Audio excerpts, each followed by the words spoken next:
Hello बच्चों, कैसे हो आप सब लोग। स्वागत है आपका मेरे YouTube channel study with doctor Pawan Oberoi पर। मैं doctor Pawan Oberoi, head of department faculty of commerce, Bhagwati college Meerut. Viewers, आज इस वीडियो में मैं आपके लिए सीसीएस यूनिवर्सिटी मेरठ में जो आपका BA, BCom, BSc second year में जो आपका स्पोर्ट्स एंड फिजिकल एजुकेशन का जो एग्ज़ाम होता है एमसीक्यू सीरीज में, तो उसका मैं 2020 का क्वेश्चन पेपर जो है मैं आपसे डिस्कस करूंगा। अभी थोड़ी देर पहले मैंने बीकॉम सेकेंड ईयर में आया हुआ आपका क्वेश्चन पेपर डिस्कस कर दिया है, ठीक है। तो वो अपलोड भी कर दिया है, तो जिन्होंने ना देखा हो तो वो मेरा चैनल सब्सक्राइब करके study with doctor Pawan Oberoi उसको आप प्लेलिस्ट में जाकर के देख सकते हैं। चैनल को अपना बेल आइकन प्रेस जरूर कर लीजिएगा और नोटिफिकेशन के लिए, क्योंकि एग्जाम्स के दिन हैं और लेटेस्ट अपडेट आपके लिए जो है बहुत ज़रूरी है, ठीक है बच्चों।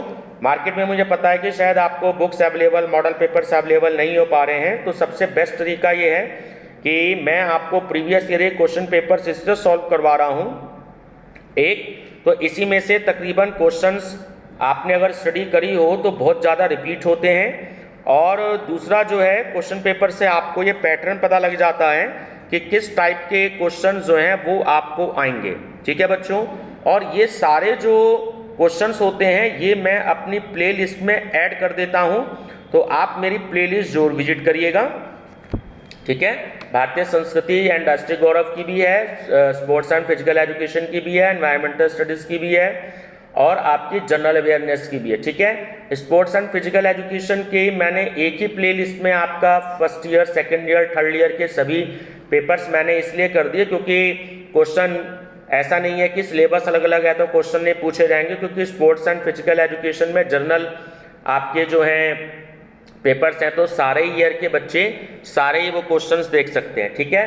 केवल और केवल जो थोड़ा सा स्टैटिस्टिक्स का पार्ट है, एक यूनिट आपका BA, BCom, BSc third year में, सिर्फ वो फर्स्ट और सेकंड ईयर में नहीं पूछे जाते, बाकी टोटली सारा आपके सेम टू सेम वही क्वेश्चन पेपर्स हैं, ठीक है। फर्स्ट ईयर के क्वेश्चन सेकंड ईयर में रिपीट हो रहे हैं, थर्ड ईयर के फर्स्ट ईयर में रिपीट हो रहे हैं, सेकंड ईयर के थर्ड ईयर में रिपीट हो रहे हैं। आप स्टडी करेंगे तो आपको अपने आप पता लग जाएगा, ठीक है बच्चों। और क्वेश्चन पेपर्स हिंदी इंग्लिश दोनों मीडियम में हैं।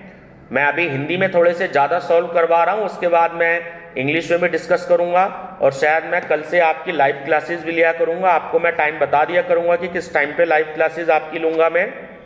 उसमें आपके बीकॉम के जो हैं और बीए इकोनॉमिक्स का और सोशियोलॉजी का मैं आपसे क्वेश्चन पेपर भी डिस्कस करूँगा, और आपके मेन पेपर के टाइम पर मैं आपसे मेन सब्जेक्ट भी आपसे डिस्कस करूँगा, बिल्कुल लाइव रहने की, ठीक है। लाइव रहकर तो आप मेरे साथ लाइव बने रहेंगे तो आपको बहुत बेनिफिट मिलेगा, ठीक है बच्चों। चलिए डिस्कस करते हैं। क्वेश्चन नंबर 1 है कि कबड्डी की टीम में कितने खिलाड़ी खेलते हैं? 7। खो खो की टीम में कितने खिलाड़ी खेलते हैं? 9। क्रिकेट की टीम में कितने खिलाड़ी खेलते हैं? 11। वॉलीबॉल की टीम में कितने खिलाड़ी खेलते हैं? 6। हॉकी की टीम में कितने खिलाड़ी खेलते हैं? 11। फ्लाइंग सिख किसे कहा जाता है? मिल्खा सिंह को। उड़न परी किसे कहा जाता है? पीटी उषा को। मैराथन दौड़ की पूरी दूरी कितनी होती है? वो होती है 42.195 किलोमीटर। एथलेटिक्स में स्टीपल चेस रेस की दूरी क्या होती है? तो वो होती है बच्चों 3 किलोमीटर। किस खेल में खिलाड़ियों का रोटेशन प्रयोग होता है? वो होता है वॉलीबॉल में। एंटीना किस खेल में प्रयोग किया जाता है? वॉलीबॉल में। लोना किस खेल में प्रयोग किया जाता है? कबड्डी में। पंच शब्द किस खेल में प्रयोग किया जाता है? बॉक्सिंग में। लिब्रो खेल किस खेल से संबंधित है? वॉलीबॉल। योग शब्द की उत्पत्ति संस्कृत के किस शब्द से हुई है? युज। बच्चों मैं स्पीड थोड़ी सी इसलिए फास्ट रख रहा हूं ताकि कम टाइम में आप ज़्यादा से ज़्यादा क्वेश्चन की स्टडी कर पाएं, ठीक है ना। क्वेश्चंस और आंसर, क्वेश्चंस और आंसर, क्योंकि सारे क्वेश्चंस मैं ऑलरेडी पहले के प्रीवियस ईयर में बहुत अच्छे से डिस्कस कर चुका हूं, तो ये क्वेश्चन रिपीट हो रहे हैं, तो इसलिए बहुत फास्ट मैं आपको इनके आंसर्स बता रहा हूं, ठीक है ना। योग के प्रकार हैं, देखिए तीनों ही होते हैं, कर्म योग, हठ योग और भक्ति योग, तो ऑप्शन डी करेक्ट है उपयुक्त सभी। अंतरराष्ट्रीय योग दिवस कब मनाया जाता है? 21 जून को। अष्टांग योग के कितने भाग होते हैं? 8। भगवत गीता में किस योग पर बल दिया गया है? कर्म योग पर। सूर्य नमस्कार में कितने चरण होते हैं? 12। योग के जनक हैं महर्षि पतंजलि। यम कितने होते हैं? 5। महात्मा बुद्ध को सामान्यतः किस आसन में दिखाया जाता है? तो उन्हें दिखाया जाता है पद्मासन में, ठीक है। आपने जब महात्मा बुद्ध को बैठे हुए देखा होगा उनकी फोटो, तो वो पद्मासन में बैठे होते हैं, ठीक है ना। ये नया क्वेश्चन है। आसन किस मुद्रा में किए जाते हैं? लेटकर, बैठकर और खड़े होकर, ठीक है, तो ऑप्शन डी करेक्ट है। परहेज या बचाव से संबंधित योग कौन सा है? प्रत्याहार। मानव शरीर में कुल कितनी अस्थियां होती हैं? तो वो होती हैं 206, ठीक है ना। हर क्वेश्चन पेपर में आपको ये वाला क्वेश्चन मिलेगा, तो मैंने कई बारी जो है बताया है ये क्वेश्चन, ठीक है। मानव चेहरे में कुल कितनी हड्डियां होती हैं? तो वो होती हैं 14। मेरुदंड में कुल कशेरुकाओं की संख्या 33। वयस्क व्यक्ति के हृदय का भार होता है 250 से 300 ग्राम, इस क्वेश्चन में दे रखा है। अगर आप प्रीवियस ईयर क्वेश्चन पेपर देखें तो उसमें 250 से 320 ग्राम दे रखा है, ठीक है ना।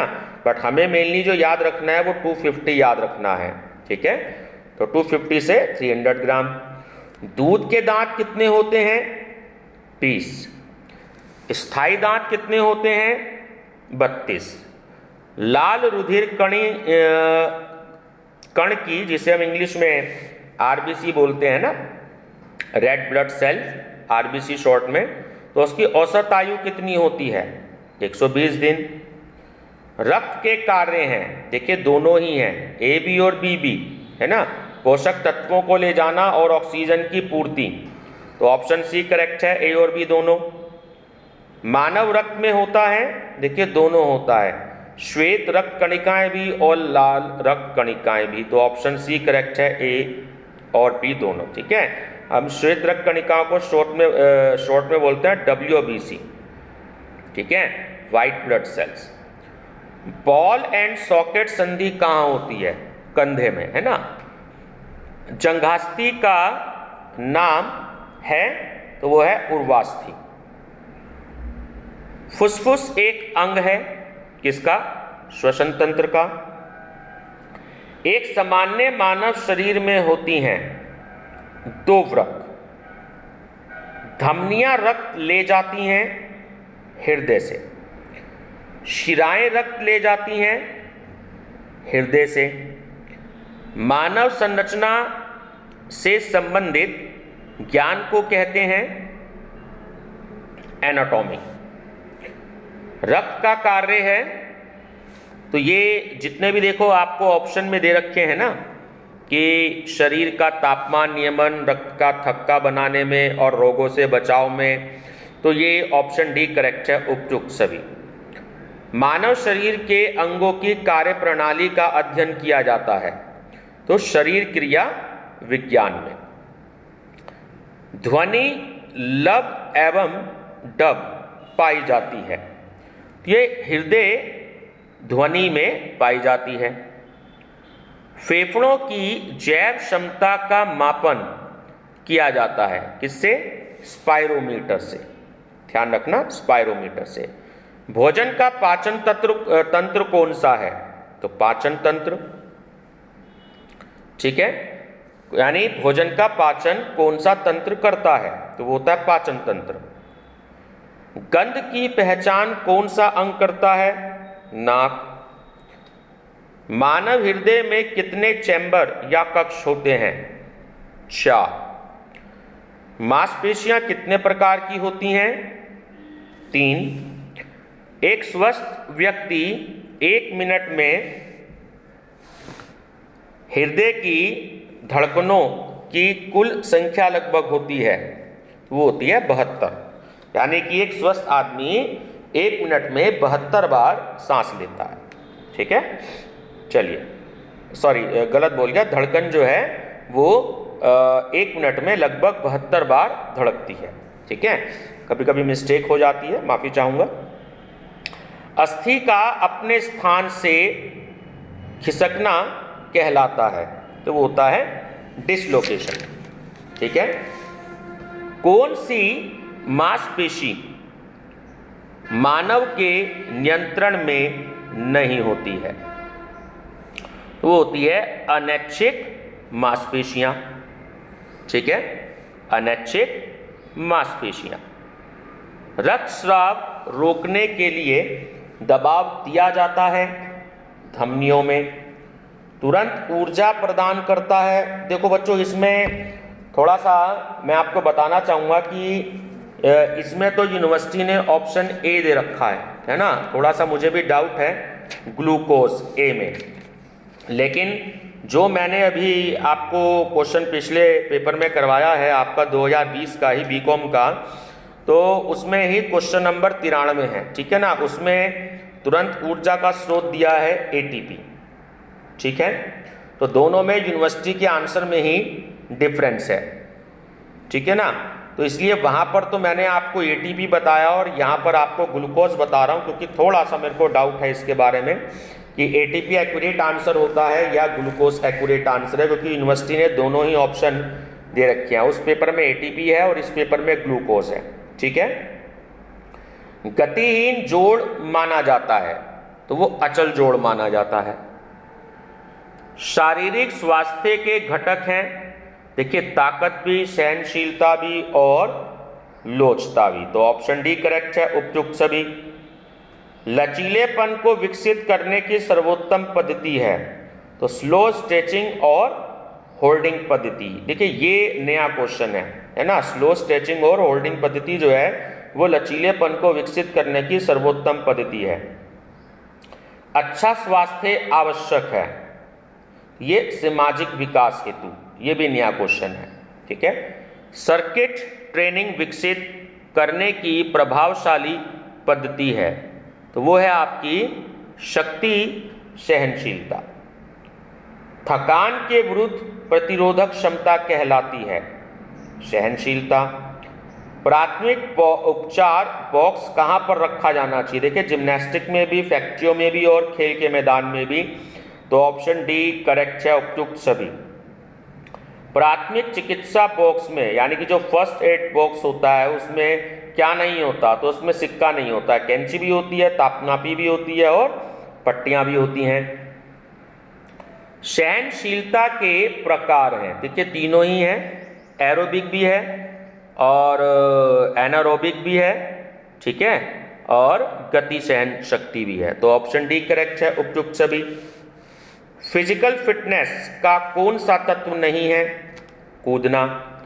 फिजिकल फिटनेस के लिए आवश्यक है, देखिए तीनों ही करेक्ट हैं, संतुलित आहार भी, उचित प्रशिक्षण भी और दैनिक व्यायाम भी, तो ऑप्शन डी करेक्ट है, उपयुक्त सभी। खाना खाने के कितने घंटे बाद व्यायाम करना चाहिए? कम से कम 3 घंटे के बाद में। भारत में कौन सा दिन खेल दिवस के नाम से जाना जाता है? ये आपके क्वेश्चन पेपर के मतलब का ही है, तो इसलिए इसको जरूर याद रखेंगे, 29 अगस्त है ना, कई बार पूछा गया है।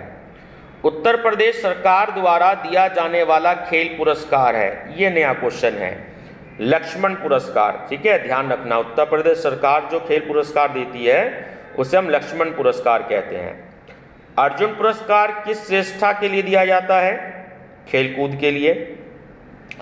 द्रोणाचार्य पुरस्कार किसको दिया जाता है? विशिष्ट खेलकूद प्रशिक्षक को, यानी कि जो कोच होते हैं, प्लेयर्स को नहीं दिया जाता, जो कोच होते हैं उनको दिया जाता है द्रोणाचार्य। ठीक है, आधुनिक ओलंपिक खेल कब शुरू हुए? तो 1896 में। फ्रैक्चर का अर्थ है, आप सब जानते ही हो, हड्डी का टूटना। मानव शरीर की इकाई है, ठीक है, कोशिका। कोशिका में पाया जाता है, देखिए तीनों ही चीजें पाई जाती हैं कोशिका में, कोशिका भित्ति भी, कोशिका द्रव्य भी और केंद्रक भी। तो ऑप्शन डी करेक्ट है ना, कि उपयुक्त सभी। कोशिका का ऊर्जा घर किसे कहा जाता है? तो वो कहा जाता है माइटोकॉन्ड्रिया को। खेलों द्वारा किस प्रकार के राष्ट्रीय गुणों का विकास होता है? देखिए मित्रता, सच्चाई और ईमानदारी, तीनों का। ऑप्शन डी करेक्ट है। सोशियो शब्द का अर्थ है समाज। धर्म और राज्य भी एक सामाजिक संस्था है। किसी देश का उत्थान एवं पतन किस पर निर्भर करता है? राष्ट्रीय एकता पर, ठीक है। जड़ी बूटियों द्वारा किया गया इलाज कहलाता है। ये क्वेश्चन तो आपका नया आया है, बट ये अंडरस्टूड है कि आयुर्वेद में ही जड़ी बूटियों का इस्तेमाल किया जाता है, ठीक है ना। चलिए, खेल समाज का महत्वपूर्ण अंग है, सत्य। खेल गतिविधियां राष्ट्रीय एकीकरण में सहायक होती हैं, बिल्कुल सत्य है। खेल किस प्रकार की प्रक्रिया है या किस प्रकार की क्रिया है? देखिए स्वाभाविक भी है, आत्म प्रेरित भी है और आनंददायक भी है। तो ऑप्शन डी करेक्ट है, उपयुक्त सभी। परंपरागत भारतीय परिवार का स्वरूप किस प्रकार का था? तो वो था, देखो संयुक्त परिवार है ना, ज्वाइंट फैमिली, जब सभी लोग आपस में इकट्ठे रहते थे। आजकल नहीं है, ये ज्यादा देखने को नहीं मिलता। शारीरिक शिक्षा तथा खेल के कार्यक्रम मुख्य होते हैं। देखिए सामूहिक भी होती हैं और व्यक्तिगत भी होती हैं। तो ऑप्शन सी करेक्ट है, ए और बी दोनों। चुंबक के माध्यम से किया हुआ इलाज किस नाम से जाना जाता है? तो वो कहलाता है मैग्नेटोथेरेपी, ठीक है, मैग्नेटोथेरेपी। राइस, RIC का पूरा नाम क्या है? कई बार आया है। Rice, ice, compression and elevation, ठीक है। धूप से कौन सा विटामिन प्राप्त होता है? आप सब जानते हो, विटामिन डी। स्कर्वी रोग किसकी कमी से होता है? विटामिन सी से। आंवला तथा संतरा मुख्य स्रोत है किसका? विटामिन सी का। ध्यान रखना, एक तो विटामिन सी की कमी से स्कर्वी रोग होता है, ये कई बार पूछा गया है, ठीक है। विटामिन ए से रात्रि अंधता, ठीक है। विटामिन डी जो होता है वो धूप की कमी से होता है, और आंवला और संतरा विटामिन सी के मुख्य स्रोत हैं, ठीक है। प्रोटीन का मुख्य स्रोत है, देखिए वैसे दालें होती हैं, लेकिन जहां इन्होंने यहाँ ऑप्शन दे रखे हैं तो सोयाबीन जो है वो प्रोटीन का मुख्य स्रोत है इन ऑप्शन में, ठीक है ना। वैसे दालें हम डेली खाते हैं तो वो भी प्रोटीन के लिए ही खाते हैं। चलिए, शारीरिक क्षमता में रुकावट है, कौन सा तत्व सर्वाधिक ऊर्जा प्रदान करता है? तो वो करता है फैट। संतुलित आहार में क्या शामिल होता है? देखिए मिनरल्स भी, कार्बोहाइड्रेट्स भी और फैट भी। तो ऑप्शन डी करेक्ट है, उपयुक्त सभी।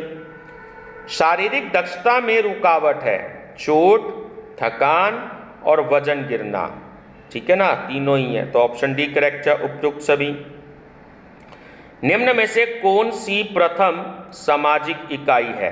तो वो होती है आपकी परिवार, ठीक है ना। चलिए नेक्स्ट है, समाजशास्त्र की शाखा का नाम है। देखिए जो समाजशास्त्र की शाखा है उसका नाम है खेल समाजशास्त्र, ठीक है। स्वास्थ्य के बारे में विश्व स्वास्थ्य संगठन का विचार है, वो है संपूर्ण तंदुरुस्ती। हमारे शरीर में कितने प्रतिशत जल है? देखिए वैसे तो हमने जितने भी बार ये क्वेश्चन आया है तो वहाँ पर 70% ऑप्शन दे रखा है, लेकिन इन्होंने यहाँ 75 दे रखा है, तो इसलिए 75 पे हम टिक लगा रहे हैं। बट एक्यूरेटली वो 75 नहीं होता, वो 70 होता है ना। हमारे शरीर का 70% भाग जो होता है वो जल से होता है, ठीक है। चलिए, यहाँ पर 75 है तो इसलिए हमने 75 टिक लगा दिया। स्वास्थ्य को प्रभावित करने वाला कारक है, तो देखिए तीनों ही हैं आपके, वातावरण, आनुवांशिकता और रहन सहन का स्तर। और लास्ट क्वेश्चन है बच्चों, फिरोज शाह कोटला मैदान कहाँ स्थित है? तो ये आप जानती होंगे सब, नई दिल्ली में। ठीक है बच्चों, क्वेश्चन ये नया है लेकिन बिल्कुल बेसिक क्वेश्चन है। ठीक है बच्चों, ये देखिए यूनिवर्सिटी की आंसर की है जो अवेलेबल हो गई है। देखिए टी में मैंने आपको 2 ऑप्शन बताए थे, तो यूनिवर्सिटी कहती है कि टी का मतलब ए और सी बोथ ऑप्शन है। ठीक है, ये आपके इसमें आप वो भी आंसर शीट में चेक कर सकते हैं जो मैंने आपको बताया था अभी। क्वेश्चन नंबर देखिए 54 है, 54 पे ए दे रखा और ए पे ग्लूकोज दे रखा है। और जो मैंने पिछला पेपर अपलोड किया है बीएससी सेकेंड ईयर वाला 2020 में, ठीक है, तो उसमें अगर आप ये देखेंगे तो वो क्वेश्चन नंबर 93 है, तो वहाँ एटीपी दे रखा है। ठीक है, तो दोनों में से क्या है ये थोड़ा सा मेरे को भी इसके बारे में डाउट है। ठीक है, मैं थोड़ा सा बुक की स्टडी करके फिर मैं आपको इसके बारे में बिल्कुल जब लाइव क्लासेस लूँगा तो मैं आपको बताऊंगा। ठीक है बच्चों, तो वीडियो पसंद आए तो लाइक शेयर सब्सक्राइब जरूर कर लीजिएगा, क्योंकि मेरे ही चैनल पर आपको सीसर्स यूनिवर्सिटी मेरठ के सारे आपको क्वेश्चन पेपर्स मिलेंगे, जनरल अवेयरनेस के, एनवायरमेंटल स्टडीज़ के, भारतीय संस्कृति के और स्पोर्ट्स के, और जो आपके मेन पेपर भी होने वाले हैं खासकर BCom first year, second year, third year और एमकॉम के भी मैं क्वेश्चन पेपर और एमसीक्यूज दूंगा, और एमए इकोनॉमिक्स के भी मैं एमसीक्यूज प्रोवाइड कराऊंगा। और बीए थर्ड ईयर में जो इकोनॉमिक्स है और आपका जो समाजशास्त्र में जो रिसर्च मैथोलॉजी का जो आपका पेपर आता है, मैं वो भी आपसे डिस्कस करूंगा। ठीक है बच्चों, तो आप मेरी प्लेलिस्ट जरूर विजिट करिएगा, क्योंकि प्लेलिस्ट बहुत जरूरी है। ये सारे क्वेश्चंस मैं अपनी प्लेलिस्ट में ऐड कर देता हूं, तो आप मेरी प्लेलिस्ट जरूर देखें और बेनिफिट लें। और आपके जितने भी फ्रेंड सर्कल में उनको मेरा channel name study with doctor Pawan Oberoi जरूर बता दीजिएगा, क्योंकि 6 दिन रह गए हैं आपके एग्जाम में। आज 3 तारीख है ना, और 10 तारीख को आपका एग्जाम है, ताकि अदर्स जो आपके फ्रेंड सर्कल में हैं वो लोग भी बेनिफिट उठा सकें। थैंक यू बच्चों।